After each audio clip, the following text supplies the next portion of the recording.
আজকে আমি নতুনদের জন্য একটা রেসিপি নিয়ে আসছি, পেঁপে দিয়ে শুটকি চিংড়ি। তো হ্যালো এভরিওয়ান, আসসালামু আলাইকুম, welcome to Meghla's kitchen and lifestyle. তো চলেন রেসিপিটা শুরু করি। তার জন্য প্রথমে আমি প্যানে একটু তেল দিয়ে দিচ্ছি। তারপর তেলটা গরম হয়ে আসলে তার ভিতরে আমি পেঁয়াজ কুচি এবং মরিচ দিয়ে দিচ্ছি। তারপর অল্প আছে আমি পেঁয়াজ মরিচগুলো ব্রাউন কালার করে নেব।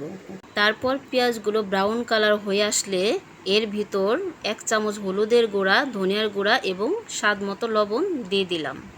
তারপর এইগুলো নেড়ে চেড়ে আমি একটু পানি দিয়ে কষিয়ে নেব। তারপর এখন আমি একটু ঢাকনা দিয়ে ঢেকে দিচ্ছি। এই তো দেখতে পাচ্ছেন পাশে আমি কিছু চিংড়ি মাছ এবং পেঁপে কেটে নিয়েছি। এখন আমি চিংড়ি মাছগুলো মশলার ভিতর দিয়ে দিচ্ছি। এখন চিংড়ি মাছটা নেড়ে চেড়ে সুন্দর করে কষিয়ে নিতে হবে।